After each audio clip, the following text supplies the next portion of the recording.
Yo, what's going on? Is this the stream? Is this working? I have no idea. I have no clue. See, this is why you need mods and whatnot. You know, let's check. Let's just do a quick check here because I have no idea what's going on right now. Because for some reason it's already showing me chats.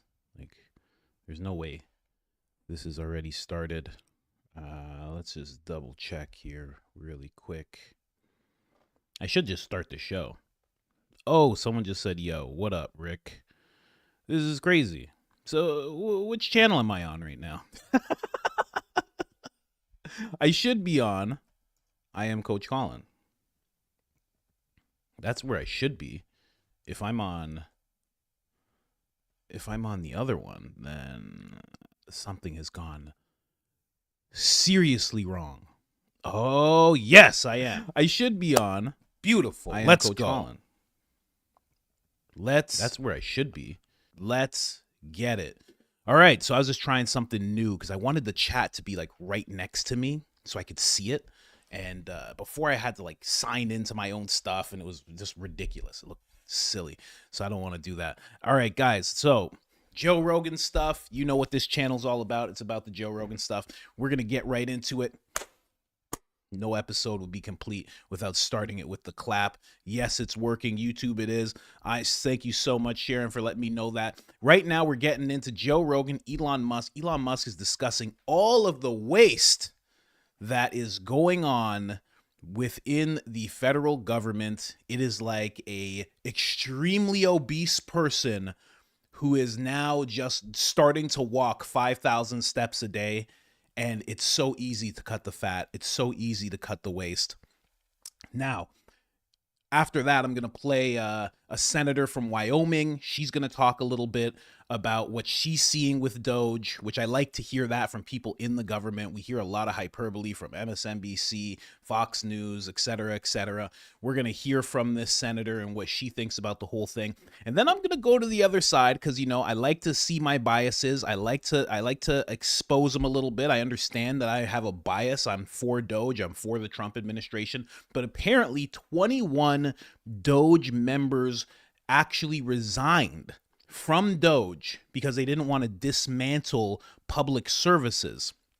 That's what's said. But I'm going to read the article. I'm going to let you decide because I think something else is going on there. Now, let's get into the Joe Rogan clip, of course, and I'm going to let it play. Does that. Yeah, it's a giant propaganda machine, a giant regime change machine. Yes. Yeah. Yes. I mean, but does it do some good as well? It does some good. So it's like it's not like 0% good. If it was really 0% good, it'd be much easier to detect. So there's going to be some percent good that they add in there, but it's like it might be 5% or 10% good, but 95% not. So is there a way to audit all this stuff and find out, oh, these people are actually just sending food to poor people. These people are actually just helping people with water in third world countries. There's a way to do that and keep funding those? Yeah. I mean, we have continued to fund things that appear to be legitimate, even with the flimsiest, if there's even the flimsiest excuse. Like, I just say, like, send me a picture of the thing. Like, you could literally have AI generate the picture. But if you're not even willing to try to trick me, then we're like not going to send the money. Okay. So what restrictions were put on? There was something set aside, like medicine, and there's what was set aside that there wasn't going to be a freeze on? Work for like Ebola prevention. I actually don't even know if this work is even effective. It may or may not be.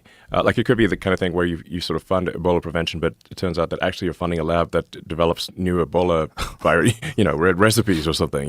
Yeah. And they claim it's Ebola prevention, but it's actually Ebola creation. So some of these things, I don't know. I mean, just. But it just seems like we shouldn't be sending taxpayer money to dubious enterprises overseas.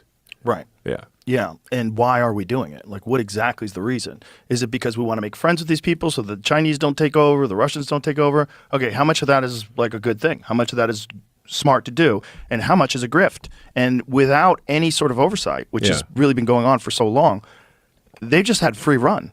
Yeah. Well, also, we just have a real issue with the budget deficit. It's gigantic. So, like if,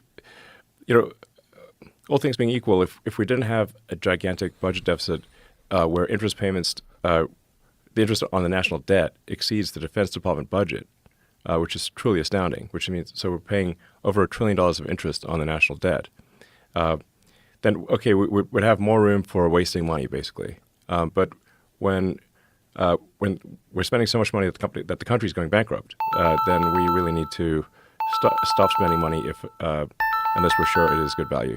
So essentially, we're like a poorly managed business with an unlimited credit line Yes. that is off the rails. Absolutely. And if you were a person like you are who comes in and takes over businesses and straightens them out, that's exactly what you're doing. I mean, most of the time I create businesses from scratch. Like Right. Twitter was a case where, I kind of bought a company that was, I kind of knew it was a hairball. Well, you came in at Tesla in the beginning, but they were already doing something, right? No, Tesla did not exist in any meaningful form. There were no employees. JB Sharp joined 3 other people. There was no car. There was no nothing. So it was the wasn't beginning. even a prototype yet? No, Oh, okay. I thought it was a prototype already. no. There So- weren't even any employees. Oh. Wasn't it that's a funny narrative that people like to say, that you didn't even create Tesla then. Yeah, that's wrong. So if you're handling the government like a business, you're going to have to go through all of these departments and do the exact same thing that you're doing with USAID. So how does that scale up? Like, how many people do you need to do something like that? Well, we started off with about 40 people, maybe 100 people. And we're really just going through doing very basic things here. It's as bad as Twitter was, the federal government is much worse. So, in the case of Twitter, it wasn't a profitable company. It was like basically a break-even company, but at least it was break-even, and it had to pass an audit. The federal government is not break-even. It's literally losing $2 trillion a year, and it does not pass its audits. It fails its own audits. So, there's a case where, I think Senator Collins was telling me about how she gave the Navy $12 billion for more submarines, got no extra submarines. Hold on, I'm going to rewind that. My signal was going off, and I hate that people can contact me through my computer. That is the most deplorable thing to me, because it's just ridiculous. I like to be detached from everything. So I'm going to rewind a little bit of that just so we can go back. That was crazy. I hate when people can contact me through my computer. Wow. I uninstalled Signal right away. That won't happen again. Here, let's go again. All things being equal, if we didn't have a gigantic budget deficit where interest payments, the interest on the national debt exceeds the Defense Department budget, which is truly astounding, which means so we're paying over $1 trillion of interest on the national debt, then, okay, we would have more room for wasting money, basically. But when we're spending so much money that the country's going bankrupt, then we really need to stop spending money unless we're sure it is good value. So essentially, we're like a poorly managed business with an unlimited credit line Yes. that is off the rails. Absolutely. And if you were a person like you are who comes in and takes over businesses and straightens them out, that's exactly what you're doing. I mean, most of the time I create businesses from scratch. Like Right. Twitter was a case where, I kind of bought a company that was, I kind of knew it was a hairball. Well, you came in at Tesla in the beginning, but they were already doing something, right? No, Tesla did not exist in any meaningful form. There were no employees. JB Sharp joined 3 other people. But there was no car. There was no nothing. So it was the wasn't beginning. even a prototype yet? No, Oh, okay. I thought it was a prototype already. no. There So- weren't even any employees. Oh. Wasn't it that's a funny narrative that people like to say, that you didn't even create Tesla then. Yeah, that's wrong. So if you're handling the government like a business, you're going to have to go through all of these departments and do the exact same thing that you're doing with USAID. So how does that scale up?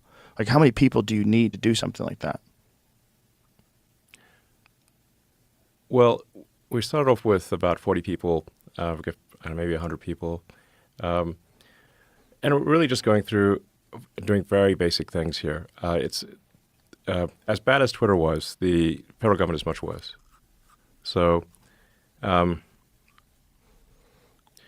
in the case of Twitter, it wasn't a profitable company. It was like basically a break-even company, but at least it was break-even, and it had to pass an audit. The federal government is not break-even. It's literally losing $2 trillion a year, and it does not pass its audits. It fails its own audits. So, like, there's a case where, like, I think Senator Collins was telling me about how she gave the Navy $12 billion for more submarines, got no extra submarines, and then held a hearing to say where'd the $12 billion go, and they were like, we don't know. That was it. I mean, basically, stuff is so crazy. It's like only the federal government could get away with this level of waste. Of waste. It's mostly waste. It's mostly not fraud. It's mostly waste. It's mostly just ridiculous things happening. Because they've been able to do it this way for so long, they become accustomed to it. Yeah, I mean, it's like Milton Friedman said. Like, money is most poorly spent when you're spending someone else's money on people you don't know. How much are you going to care? Right. And that's the federal government. So they're spending someone else's money on people they don't know. Now imagine any other business that was this badly run that complains when you want to check the books and audit it and go through all the decisions that have been made and go through all the ledgers and what did you do? Well, the people receiving the money want to keep receiving the money. Yeah. Yeah. Yeah, clearly. Yes. So, but, I mean, the reason I'm putting so much effort into this is that I think it is a very dire situation. It's not it's not optional, basically. So,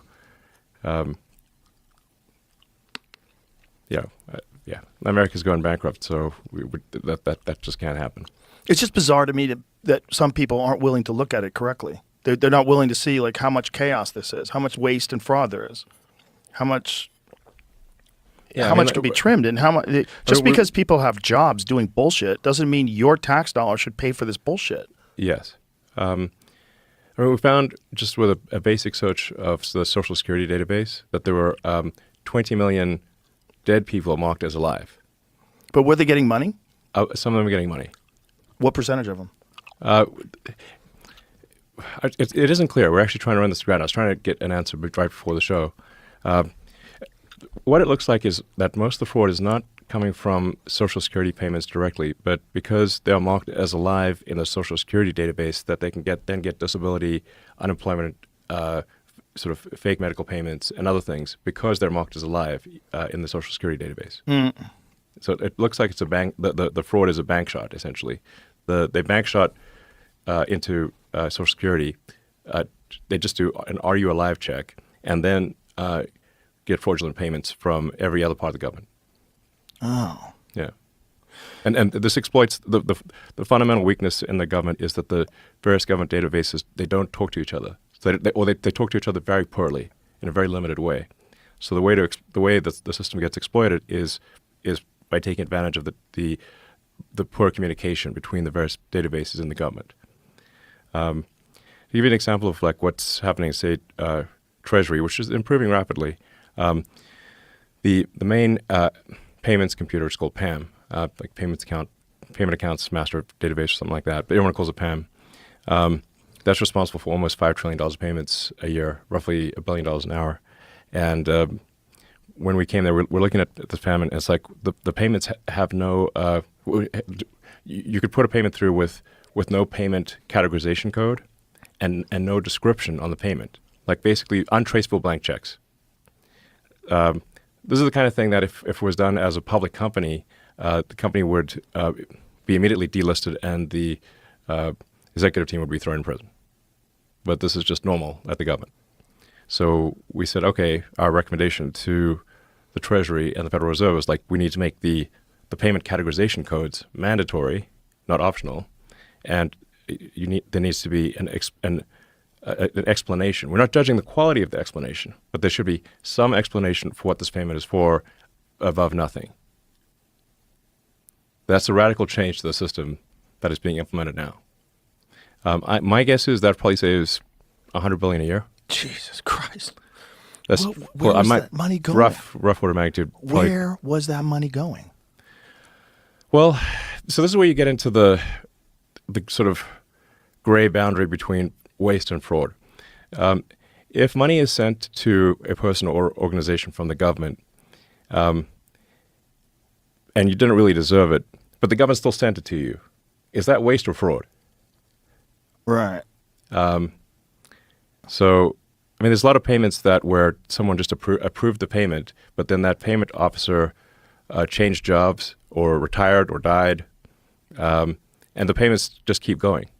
You know, it's like if you forget to pay your gym membership or something like that. Right. Now, imagine it's not the gym membership. You said your gym membership's $20 billion a year or something, you know, but they forgot to turn it off. That's happening at scale in the government. Jesus It's totally Christ, nuts, is what I'm that's saying. so insane. Yes, it's totally insane. So What did you expect when you went in? Did you I expect thought it would be like bad. this? I thought it would be bad, but I did not think it would be as bad as this. I mean, look, the good news is that it's a target-rich environment for saving money. It's not like it's not like if it was a very well-run ship, if it was very efficient, it would be hard to improve. But it's not efficient, so therefore it is actually relatively easy to improve. Let's just say it's not rocket science. You know, I know rocket science. So it's a lot of mundane things. So and some of the things are like so crazy that we didn't even know to ask about that because we just assumed like, you know, payments out of the Treasury computer would have a payment categorization code and they would have some explanatory note saying what the payment's for. The idea that it would be just untraceable blank checks didn't occur to us at first. Man, the reason that they're doing that, I mean, I guess you kind of got to be charitable in his position because you are working with the people who are working this system. But like when he talks about the $12 billion for submarines and then they're like, oh, we don't know where the money went. This is my guess. They're hiding the money. They're hiding the money. See if anybody notices. If nobody notices, because they're working in the government forever. Let's say they're 40. If they're like Nancy Pelosi, they're going to work there till they're 80. And then they can all divvy up the money. That's just a possibility. I'm not saying that's exactly what's happening, but I could see it happening because for you to get $12 billion and just be like, oh, I don't even, what happened? I don't know. I was on lunch break. I don't know. It's kind of gone. I don't know. I don't know where it went. It's like, yeah, right. Come on. You know, it's I notice Trump and this administration are being very charitable with how they're handling all of this waste. Because I think there's a large part of waste, but I think there's more abuse and fraud than anything. You know, again, going back to that $12 million, going to what he just said about, oh, blank checks just going out. Somebody put it that way so they could just do what they needed to do, whether it's for black budget type stuff or whether it's for their own personal enrichment. That's what it looks like to me. I don't know. That's what it seems like. That's the only thing that really makes sense. Again, for you to just lose $12 billion, I don't believe you. I just don't. The fact that they get into a situation where they're like, oh, there's $12 billion missing. Do you guys know where it is? And they're like, no. And no one got fired? That's the weird thing. That Doge finds this stuff and, you know, just little things like that. And nobody just gets fired right away. Oh, you lost $12 billion. Okay. So we don't trust you and you have to get fired. Immediately. Everybody who was involved with the $12 billion. You know, Elon Musk, there was another clip that I played yesterday where he was talking about the same thing. And I think it was like $2 billion that they lost and Doge recovered it. And then they were like, oh, now we can put it towards other things. It's like, what do you mean? You just, what? Don't you not have a job once that happens? If you worked at McDonald's and you lost a bag of fries and then it's like tucked away in a place where there's no cameras, they'd be like, you're fired. Get out of here. You lose $2 billion and they're just like, oh man, thanks. I don't know. You know, if I had to be the most tinfoil speedo I could be, good morning. What's going on? Great channel. Thank you. If I had to be the most charitable I would be, I could be like Elon and just be like, oh, they just misplaced it. But doesn't seem like it. Really. And here's the thing. I'm not just saying that because I don't like people in the government. That's not what's going on right now. I'm saying it because so many of them are worth 9 figures. More than 5 of them are worth 9 figures. What? How? What's going on? You know, 30 million, 20 million, you know. Nancy Pelosi's at 202. Now, Nancy has a bit of an excuse because she's a stock market savant. Everybody knows about Nancy, okay? She knows what's going on, you know? But the rest of them, they need to explain, you know?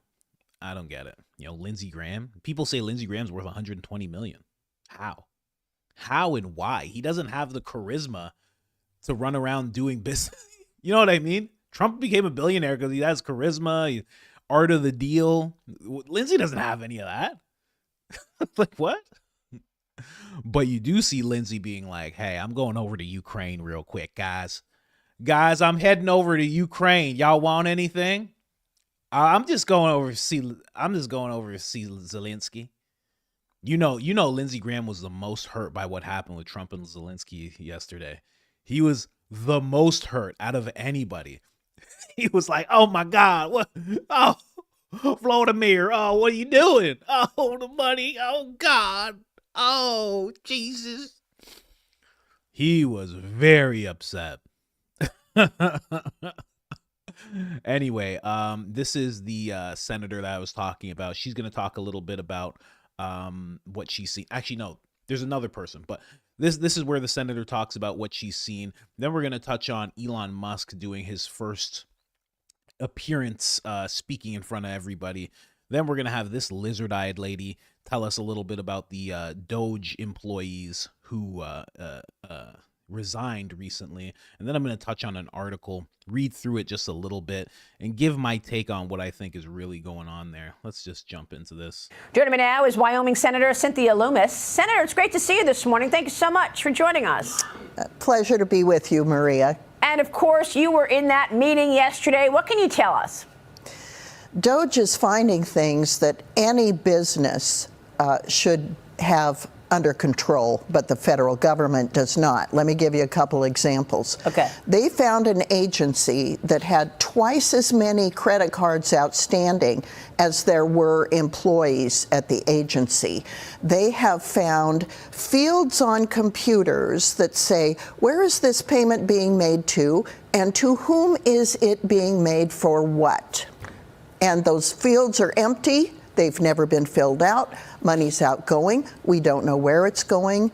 And it is not, it's the worst of business practices, and it's happening with billions of taxpayer dollars. Yeah, I was reading that there were like more than 4 million credit cards or something, and there were 2.5 or 3 million people working in government. How's that possible? People had dual credit cards, and then they were using those credit cards for what? Transportation and trips and things like that? That's just it, Maria. We don't know. When I was state treasurer in Wyoming, the auditors would come into my office at the end of every fiscal year, and they were there for 3 months because I managed all the money in the state of Wyoming. We don't do that in the federal government, and there's absolutely no excuse for the irresponsible handling of U.S. taxpayer dollars. That's what Elon Musk is looking at. Yeah. He is finding waste, fraud, and abuse, and it's extensive. Unbelievable. Well, you know what? I was struck by the number of people on the Social Security rolls, Senator, right? I mean, and when you've got millions of people on these Social Security rolls that are supposed to be, receiving benefits and checks from the Social Security Administration, who claim that they're 100 years old, 150 years old, 360 years old. Last I checked, the oldest person in America is 114. God bless her. But, all these other people who are 150. Now, we don't know for sure, though, if all of those people were getting the checks, right? That's correct. But the point is, there is waste everywhere in government. It's in entitlement programs, and it's in defense programs. It's in non-defense discretionary spending. And Elon Musk and his team are going in and finding those anomalies and then investigating them. Yeah. They're not correcting this. They're doing it through the normal channels of government, through the cabinet secretaries. These people that are going in that are with Doge are federally vetted people. So the allegations that this is run amok, it's arbitrary, these people aren't federal employees, it's all absolutely false. Okay, good. I'm glad you addressed that. I was going to ask you, what do you want to say to the critics of these judges who are saying they have no right to fire people, but you address it. Let's get to crypto, Senator, because you're in New York City today for the Bitcoin Investors Conference. You'll be on several panels later today. I understand last night you bought drinks at a Bitcoin-themed pub key bar. But listen, you paid in cash. Why? How about... What if she invested all in Haktua coin? What if that's what she just talked about for the next 5 minutes? She'd be like, guys, you got to understand Haktua coin. That is the thing to buy. Now, this lady, Haley Welch, I mean, she's amazing. Maybe you saw the clip. Maybe you didn't. I mean, she talks about Haktua, spitting on that thing, and that's just something that I can really back up. You guys got to understand, this is a solid coin. I know it's gone down quite a bit, but they say when things like that happen, it's the time to buy. Imagine she said all that. Everything else she said is out the window. She doesn't, obviously, but I just wanted to touch on that. You know, it's somebody asked the question. They said, do you think Doge will actually succeed in their $2 trillion mark? I think they will. I think they have to take Kevin O'Leary's advice. He said that you need to cut deeper. So when they're cutting 20%, they should actually cut 20% more. Like Elon Musk, when he took over X, he got rid of 80% of the people and the company still ran. And because he did that, they've trucked along, they've made some hires here and there, new CEO, et cetera, and now they're actually profitable. And a lot of people don't want to talk about that because they dislike Elon Musk, but Twitter or X is now in profits, whereas before it was not. So before it was valued at 40 billion, but it was breaking even all the time. Now it's valued at much less, but it's actually making money. So, he did well there. And, a lot of people think that that's what he should be doing. Well, Trump should be doing with the government, getting rid of a lot more people. Just taking all of their jobs, departments, and just spreading it throughout whoever's left. I think that would work. And then hire some people back as you realize, okay, we actually do need some people for this. We need some people for that. I think that would be a solid thing to do. And then they asked also, do you think it will become part of the government? I think so. I think, first off, it was already a part of the government. It was already a department that Trump just renamed, and he allowed Elon Musk to name it Doge, and then they just retooled it for a different purpose. It used to be focused on something digital, and now it's just focused on, waste, fraud, and abuse. So it's already a part of the government. Will Elon Musk remain? There is people have said that, I've heard that it's supposed to disband once it hits the $2 trillion. That doesn't make even a little bit of sense. So I don't understand why they would do that. Obviously, you would want to keep it going. If they could get $2 trillion in waste, fraud, and abuse, there's probably more. And they could actually be a watchdog to all these agencies and actually see what they're doing to keep them efficient. Because right now, it's like he's cutting, doing all this stuff. As soon as he leaves, it's just going to go back to the same thing, obviously. So that's just what I think. And Elon Musk said the company would be delisted if America was a company right now, 100%. And then what else do I have here? No more BS. Oh, someone in the chat. Thank you. Thank you so much. Let's just jump into Elon Musk actually speaking a little bit. I won't play the whole thing. It's like an 11-minute clip, but I'll play most of it as he's talking. And then as Trump jokingly says, if everybody in the cabinet doesn't like him, he'll throw him out of there. Also, last thing. This lady that we were just playing before, there's twice as many outstanding credit cards as there are people. That's just fraud. That's not waste. That's not like, oh, we were just wasteful and we forgot. That's not what that is. It can't be. They're taking the money, obviously. You know, you're telling us about the credit cards. What was spent on the credit cards? I bet you it just benefits all those employees. 100%. What, you think it was all staplers they bought with that many credit cards? Get out of here. It's just for them. They're living off of the taxpayers right now. That's what they're doing right now. They're living off of the taxpayers. It's crazy.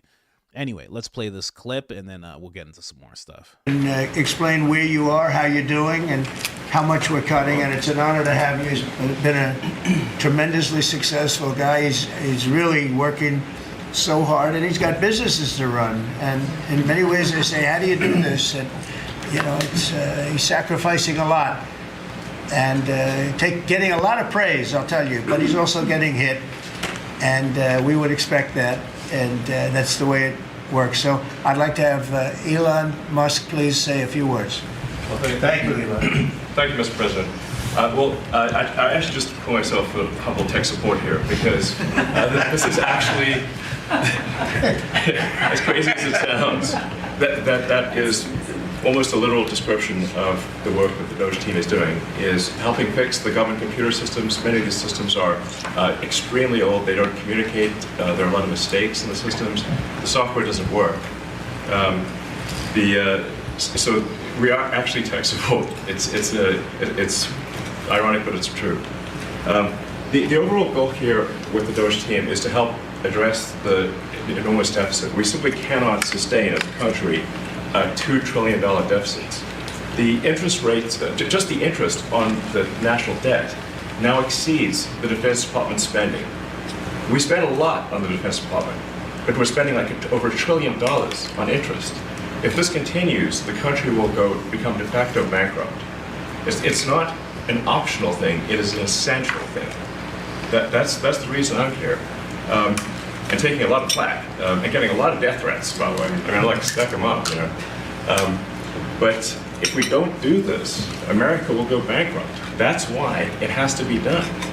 And I'm confident at this point, knock on wood, you know, knock on my wooden head, there's a lot of wood up there, that we can actually find $1 trillion in savings.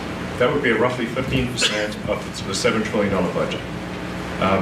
And obviously that can only be done with the support of everyone in this room. And I'd like to thank everyone for your support. Thank you very much. This can only be done with your support. So it's really, Doge is a support function for the president and for the agencies and departments to help achieve those savings and to effectively find 15% in reduction in fraud and waste. And we bring the receipts. So people say, like, well, is this real? Just go to doge.gov. We line item by line item, we specify each item. So, and I should say, we will make mistakes. We won't be perfect, but when we make a mistake, we'll fix it very quickly. So, for example, with USAID, one of the things we accidentally canceled very briefly was Ebola prevention. I think we all want Ebola prevention. So we restored the Ebola prevention immediately, and there was no interruption. But we do need to move quickly if we're to achieve a $1 trillion deficit reduction in financial year 2026. It requires saving $4 billion per day, every day, from now through the end of September. But we can do it, and we will do it. Thank you. Would you have any questions of Elon while we're on the subject of Doge? Because we'll finish off with that. And if you would have any questions, please ask. You could ask me or Elon. Go ahead, please. Thank you, Mr. President. Thank you, Mr. Musk. I just wanted to ask you that President Trump put out a Truth Social today saying that everybody in the cabinet was happy with you. I just wondered if you had heard otherwise, and if you had heard anything about members of the cabinet who weren't happy with the way things were going, and if so, what are you doing to address those any dissatisfaction? Hey, Elon, let the cabinet speak just for a second. Is anybody unhappy with Elon? If you are, we'll throw them out of here. Is anybody unhappy?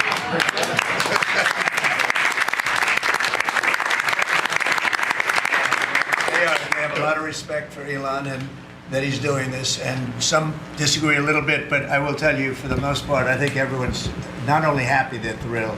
So go ahead, Elon. Grateful. And President Trump has put together, I think, the best cabinet ever. Literally. So, and I do not give false praise. This is an incredible group of people. I don't think that such a talented team has actually ever been assembled. I think it's literally the best cabinet that the country has ever had, and I think the company should be incredibly appreciative of the people in this room. Mr. Musk. Go ahead, please. Yeah. Go ahead. Mr. President, thank you, Mr. Musk. Are there about half of the government employees so far appear to have responded to your request for what they've been doing over the past week? Is there a timeline in place for next moves for people being fired, and when can the American people expect to see results of that? Yes. Well, to be clear, like I think that email perhaps was misinterpreted as a performance review, but actually it was a pulse check review. Do you have a pulse? Do you have a pulse and 2 neurons? So if you have a pulse and 2 neurons, you can reply to an email. This is, I think not a high bar, is what I'm saying. This is, anyone can accomplish this.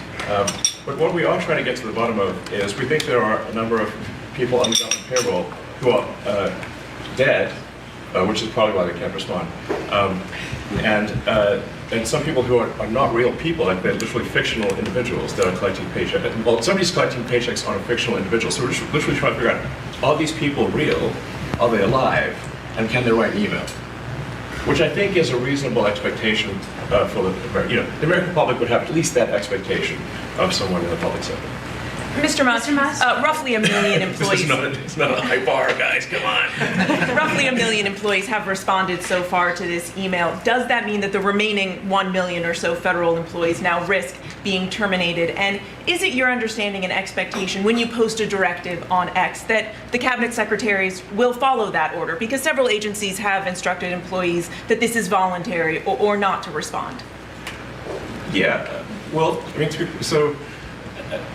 I guess it was like last week, the president encouraged me via Truth Social and also via phone call to be more aggressive. And I was like, okay, yes, sir, Mr. President, we will indeed do that. The president is the commander-in-chief. I do what the president asks. And I said, can we send out an email to everyone just saying, what did you get done last week? And the president said yes, so it did that. We got a partial response. We're going to send another email. But our goal is not to be capricious or unfair. We want to give people every opportunity to send an email. And the email could simply be, what I'm working on is too sensitive or classified to describe. Like literally just, that would be sufficient. I think this is just common sense. And what is your target number for how many? I think Trump told JD and Elon to be more aggressive because both of them have been handling business. Elon's been pushing the things that he's been pushing, but also online, he stepped it up a little more. He's getting a little more brazen. JD definitely stepped it up on X. I mean, he told Zelensky to say thank you yesterday. Have you even said thank you for what they've done to you? And Zelensky's like, I say thank you. I say I did. And JD went at the Prime Minister of the UK as well. He's like, I said what I said, and that speech he went harder as well. So I think he's telling everybody to get a little more aggressive. I mean, even when RFK was campaigning for Trump, you saw RFK get a little more aggressive too. Tulsi got a little more aggressive. Trump wants aggressive people around him, He doesn't want people to just, be very soft because Trump's very aggressive, and he needs them to be a voice for him. So it's like, you don't have to be as aggressive as Trump, but you got to, you got to get up there. Man, very impressed with JD. Someone just, what is that, Atlanta? Very impressed with JD. It's just, man. I made a video about him on the other channel right away. I was like a never Trumper for VP. I'm like, this is such a mistake, and I played the clips of things that he said that were negative about Trump, and slowly I was like, okay, he's friends with Vivek. And I was like, okay, that was pretty solid. And then slowly I started seeing more and more. I heard his background about his mom, where he's from, his service. I was like, okay, and just recently in the past, like since Trump has been inaugurated and made president, he's just stepped it up time and time again. He's like a solid voice around the world. A very, very solid. Of course, Matt Walsh loves JD Vance. Matt Walsh is the JD Vance of the online commentator community. Of course, Matt Walsh loves him. JD Vance is exactly who Matt Walsh would be if Matt Walsh was vice president of the United States. But some things I just want to go through. Elon Musk talks about the country being bankrupt. And I can't say he doesn't see it. Maybe he's just being nice. Maybe he just doesn't touch on it. Maybe nobody asked him about it. But I think there's a few people that kind of want to see the bankruptcy happen. You always have to remember with everything that's going on, there is an aspect of wanted destabilization, right? Because in the destabilization comes a power grab that is not as held back, not as restrained as it could be if there was law and order, So I think there are some people that want to see that. And again, I always go back to the World Economic Forum. I always go back to Agenda 2030. It was an article that they've since taken down, and it's very hard to find. But one of their objectives, they said one of their objectives was to make it so the U.S. was no longer a superpower and there were multiple countries that were superpowers. And as they said that, BRICS made its first appearance. It just all correlated. BRICS made its first appearance. Slowly you see this weird attack from within, and now all of a sudden it's like, oh man, we're on the verge of bankruptcy, blah, blah, blah. It's like, again, I say it all the time, man, because a lot of people don't get it. America's the last stand. It's the last stand. If America falls, all the other countries get to point and say, see, this freedom of speech and the Second Amendment and all that stuff, it doesn't work. It doesn't work. Let's go with something else. And then they're going to point to China, and then they're going to point to Russia, and then that type of living is going to sweep through the West. It's just, no. You already see it happening in the UK. The UK is not that different from Russia and China, They're a little better, but it's not crazily different. As you see them arresting people for tweets and doing all these things, it's not insanely different right now. So when it comes to that whole bankruptcy thing, I think there's some people that want it. There's so many congressmen, whether it's AOC or that, I don't even know how to say her name, that Ilhan Omar, that Omar lady, they're not for the U.S. They're for something else. And we don't know what that thing is. But we see time and time again. I brought it up before. The biggest population of people, white people, they don't like. and then the other powerful voting population, black people, they tend to think that they own. What is this? I don't know, man. I don't know. They don't seem for America. And then the people who are for America, they get demonized. I don't know. Someone said, I trust Russia more than Ukraine. Am I allowed to say that? You're allowed to say, I mean, listen, I said it before. Russia's like that friend that the U.S. has that they don't really talk all that much. They fought together once before. It was pretty okay. Yeah, they saw that Russia can fight. Russia saw that they can fight. Then America became super powerful. Russia's like, okay, I see you, buddy. But they never hang out. They never really hang out. They could hang out if they wanted to, but they never really do. And they got some friends who beef with each other, so they're like, nah, I can't really. I would hang out with them, but I'm just gonna keep my distance from this guy. It's a weird relationship, and I wonder what's gonna happen because Trump keeps talking about how he has a good relationship with Putin, and I think yesterday established that he does not have a good relationship. I wouldn't say with Ukraine, but he doesn't have a good relationship with Zelensky. He just doesn't. The relationship has completely gone off the rails. Never seen anything like that before. And I'll be honest, I hope I see stuff like that again, because it was epic. You always know Trump's forceful, but to see him like, listen, no, you've done a lot of talking. You've done a lot of talking, actually. Okay? I enabled you to be a tough guy. You know? Oh man, that was epic. I was losing my mind. I was on the other channel live. I was like, what's going on? What's happening? I couldn't believe it. They were ready. JD Vance was ready to fight.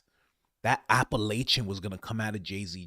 JD was ready to stand up and start swinging. If it came to that, oh man. Here, let's see what's left in this clip here.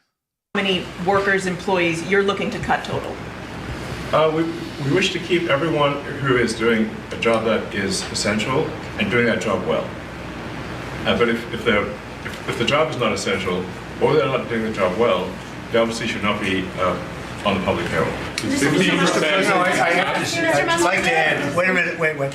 I'd like to add that those million people that haven't responded, though, Elon, they are on the bubble. You know, I wouldn't say that we're thrilled about it. You know, they haven't responded. Now, maybe they don't exist. Maybe we're paying people that don't exist. Don't forget, we just got here. This group just got here. But those people are on the bubble, as they say. You know, maybe they're going to be gone. Maybe they're not around. Maybe they have other jobs. Maybe they moved and they're not where they're supposed to be. A lot of things could have happened. I wouldn't say that Biden ran a very tight administration. They spent money like nobody's ever spent money before, wasted money. The Green New Scam, all of the different things they spent money on. And you've seen that. We've seen that with some of the things that I read at speeches. I read them and people can't believe when I read them. 20 million here, 30 million here for, you know, a little educational course on something. Circumcision, right? Circumcision. $20 million to inform the people of such and such a country on other things and other things other than that. So, yeah, those people are, right now we're trying to find out who those people are that haven't responded. Now, there'll be some agencies, like Marco has people within state that are right now doing very classified, very confidential work, and we understand that. We've talked, and, you know, we're being a little more surgical. And Marco's doing a lot of things himself. He's and some of the secretaries are. We're going to be going to them. We're going to be talking about it today. We're going to ask them to do their own Doge. In other words, they'll look in their group and I spoke with Lee Zeldin, and he thinks he's going to be cutting 65% or so of the people from environmental, and we're going to speed up the process too. At the same time, you had a lot of people that weren't doing their job. They were just obstructionists, and a lot of people that didn't exist, I guess, Lee, too. We found a lot of empty spots that the people weren't there. They didn't exist. And I think education is going to be one of those. You go around Washington, you see all these buildings for the Department of Education. We want to move education back to the states where it belongs. Iowa should have education. Indiana should run their own education. You're going to see education go way up. Right now, we're ranked at the very bottom of the list. But we're at the top of the list in one thing, the cost per pupil. We spend more money per pupil than any other country in the world. And yet it's Denmark and Norway, Sweden, and I hate to say this, and you know, we're going to get along very well with China, but it's a competitor. They're at the top of the list. They're among the top 10, usually, and they're a very big country, so we can't use that as an excuse, right? Because we're a very big country too, but we were ranked last time under Biden. We were ranked 40 out of 40. They do the 40 certain nations that they've done for a long time. It seems to be 40 for whatever reason, and we were ranked number 40. A year ago we were 38. Then we were 39. We hit 40, and so we're last in that, and we're first in cost per pupil. So I would say that's unacceptable. Man. Very, very interesting stuff. That was Elon Musk's first appearance talking in front of everybody like that. He was in the Oval Office a week or so ago. Now he's speaking in front of the entire administration, doing great things. I really like it. We're going to move on to this lizard-eyed lady. And listen, that's not an understatement. I mean, come on. Let's just hear what she has to say real quick, then I'll jump into an article. Remember when billionaire Elon Musk took a chainsaw, saying he's going after government agencies to ferret out waste and fraud? Well, it has created nothing but chaos and confusion. Today, those 21 federal technology staffers just resigned as part of a mass protest. They are refusing to, quote, use their technical skills to compromise or dismantle what they call critical public services. Now, this as thousands of federal workers are in limbo after being told by Musk in an email to explain what they did last week or lose their jobs. President Donald Trump called it genius. Here's what the White House press secretary had to say. All the Office of Personnel Management is asking, all this administration is asking, President Trump is asking, is for federal workers who live off of the American taxpayers' dime to send 5 bullet points of what they have done in the previous week. That is all we are asking for. Remember when billionaire Elon Musk took a chainsaw, saying he's going after government agencies to ferret out waste and fraud? Well, it has created... Someone said she's a gray. Look at that. What's going on? You know what I mean? Listen, I put on my tinfoil Speedo like everybody else does, okay? And I'm not somebody who goes into the whole look at the eyes and this and that. But what's going on there?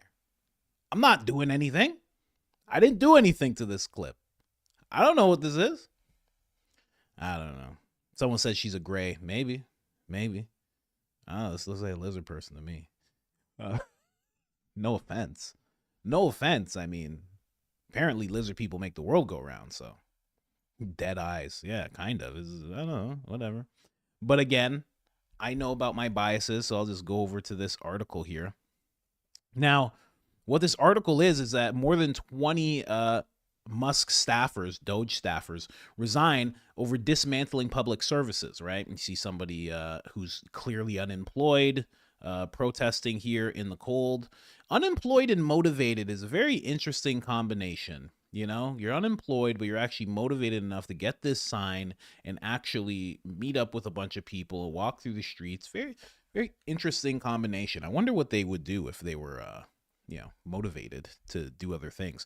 But here's what they had to say. They said, we swore to serve the American people and uphold the oath of the Constitution across presidential administrations. The 21 staffers wrote in a joint resignation letter, a copy of which was obtained by the AP. However, it has become clear that we can no longer honor those commitments. Wait, what do they say? They're like, we can no longer honor the Constitution. I'm sorry. This is getting ridiculous. We were told that we would get credit cards and be able to hide money. No, I'm kidding. But apparently, this is what happened, okay? They were interrogated by the top Doge employees. Now, here, it says it down here. Let me just make sure you guys can see all that if you even care to. It says the former government employees said that they had been visited in the office by individuals wearing White House visitor passes who were interrogated employees about their political loyalty, work experience, as well as their colleagues in the federal workforce. The letter also denounced the widespread worker layoff that Doge has put into effect. Now, here's the thing, right? So I'm willing to bring the story that people actually resigned from Elon Musk's Doge team. But they're saying that they were approached by people and they were interrogated about their political loyalty. Now, Trump has made it very clear that he wants people who are loyal to America.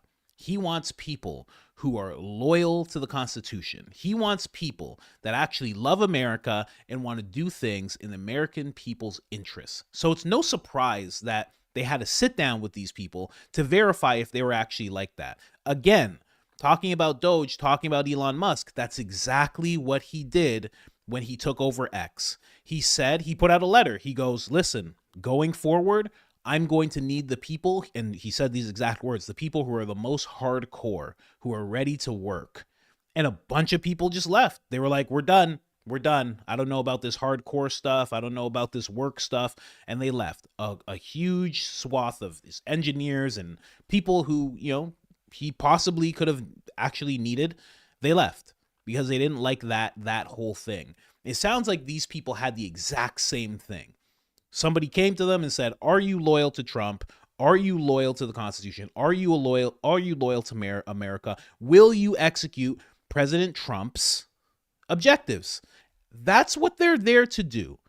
So if they had to leave because somebody questioned that, it makes me think, and I said it before when I was in the chat there, that it was kind of infiltrated and those people needed to be gotten rid of. You know what I mean? That's just my mindset towards that. You get asked about, because let's say you did get asked about your political loyalty and you're just like, "Oh, I'm loyal to Trump. And yeah, I'm loyal to America. And yeah, I want to do what's best for the American citizens. And yeah, I want to find waste, fraud, and abuse." Wouldn't they just be like, "Okay, I guess we're done here"? But if you're like, "Well, I don't know how loyal I am to America. And I don't know. I mean, I guess I kind of like Trump. I don't know if I'll do everything he says." Yeah, you should probably go. Probably. That's not what this administration's about. This administration's a little different this time around, so they're not going to put up with that. I'm just saying. Again, I wanted to show that story because, I want to embrace the biases and actually show, not everything's going as planned with Doge. Some people have quit. I understand. But I think it was for, I think it makes sense, the reasoning behind the whole thing. You guys ever seen this? Look at this. You ever seen this? The debt clock? You ever seen that? Look at that. That's the national debt. I gotta say, I'm looking at all this, okay? We all got tinfoil Speedos on right now, right? I kind of don't believe this. You know what I mean? I get it. The country's in debt, of course, 100%. I kind of don't believe that it's just going up and up and up. It doesn't slow down. But maybe that's just what kind of trouble the country's in. But I just see this and it's like, oh, it's just a website where everything just goes up constantly. Are you connected to this? There's no real explaining this. But I guess maybe that's just the terrible shape that the country's in, I don't know. Hollywood is soon going AI. Buddy. Kabuki? Is that your name? AI video? Buddy. Hollywood already went AI, Look into it. Hollywood already went AI. There's a model service. There's an AI model service right now. Not to get off topic. Hollywood already went AI. I'm just saying, I was having a conversation with my buddy. It was a tinfoil conversation in a tinfoil room. And we were talking about how, when do you even see celebrities? Do you see them out and about that often? You usually see them when they have these organized paparazzi photo shoots, right? That's when you usually see them. Or red carpet. You're seeing them on screens a whole lot. They could have already gone AI, and you wouldn't even know. You'd have no clue. People were saying that about Biden for the longest time. They're like, Biden's AI.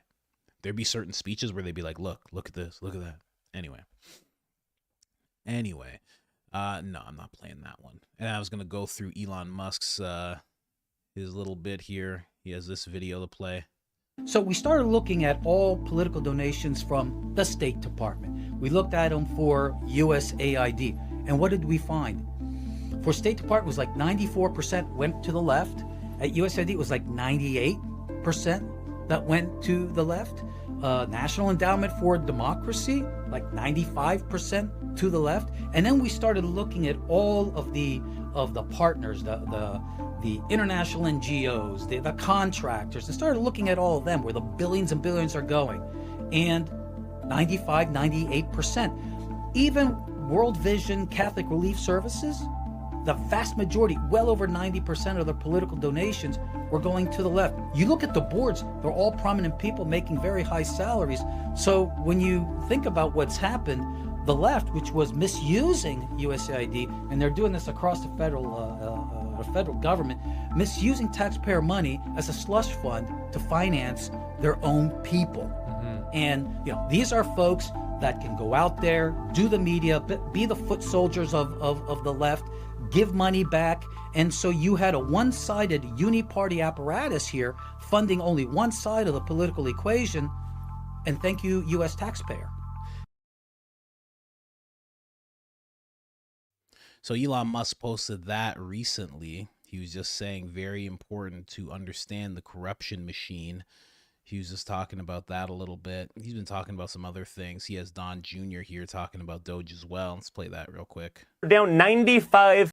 Think about it. The same Democrats that told us you can't really do anything about the border. Border crossings are down 95%, and it's only been a month. Doge has uncovered $100 billion in waste. $100 billion, Sean. Imagine what we could do for American people who have been suffering, or schools that are indoctrinating and not educating our children, or a broken healthcare system, or crumbling infrastructure. Think of what we can do with 4 years of these kinds of fines. Once Elon and his team get into the rest of the administration and the rest of the agencies that have just been playing games. You know, no one actually thought that giving $5 million to Trans Elmo programs in Guatemala was great use of their funds. There's so much we can do. The possibilities are frankly endless, and he sees that. The American people see it. They finally have opened their eyes to what is possible, and we are going to unleash all of that. I just couldn't be more proud of everything that he's doing right now.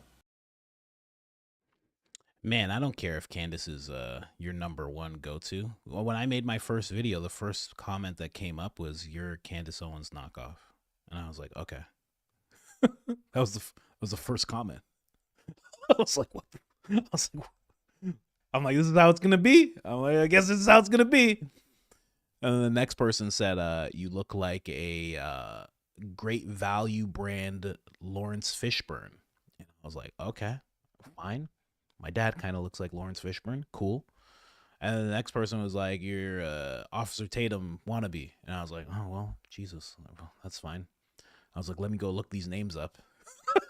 And I was like, oh, these are actually, I actually like these people. I'm like, I understand why they said that. And it all made sense. And I was like, okay, cool. No problem.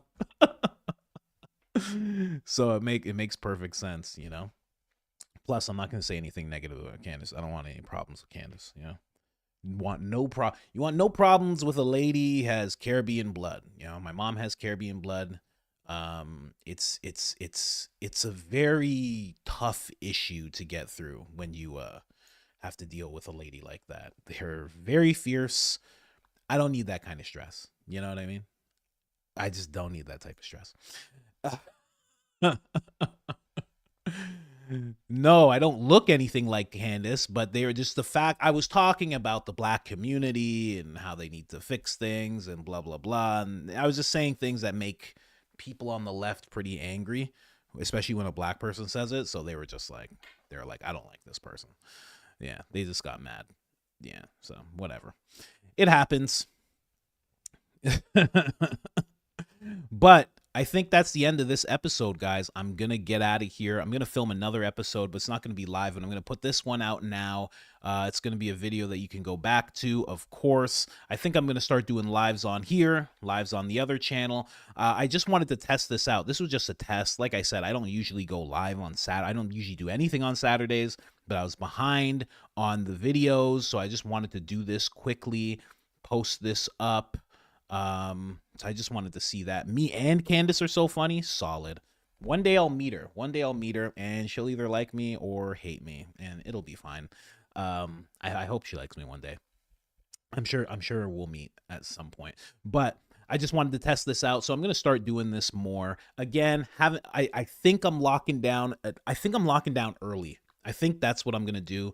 YouTube tells me that the best time for me to post videos is between 12 and 2 p.m. for this channel. So I might start doing something like 10 a.m. to like 1 p.m., then jump on the other channel and go live from like 2 p.m. to 5 p.m., and then be a normal person the rest of the day. So just putting it out there that's probably what's going to start happening. That's probably going to be like a Monday to Thursday, maybe Monday to Friday type of thing. But just wanted to put that out there for you guys. Man, thank you guys so much for coming out here. I really, really, really appreciate it. I didn't even know if anybody would come. Because I don't know how to notify people. You know, I guess I just got to get more scheduled. But we're coming out hard this month. We're putting out 2 episodes a day on this channel. So that's probably going to be like, what, 62 videos. The other channel, I'm trying to do about 4 videos to 5 videos a day. So that's going to be a crazy amount. We are aggressively going at the algorithm in YouTube. I'm just getting aggressive with it. You know what I mean? So we'll see what happens, guys. All right. Thank you guys so much for coming out. I really, really, really, really, really, really, really appreciate it. You have no idea. This beats doing Uber Eats so much. You have no idea. So thank you so much for pulling me out of that despairing life that I was living before. I truly appreciate it. But anyways, like I always say, like, subscribe, turn on the notifications. It helps the channel tremendously. And other than that, I am out.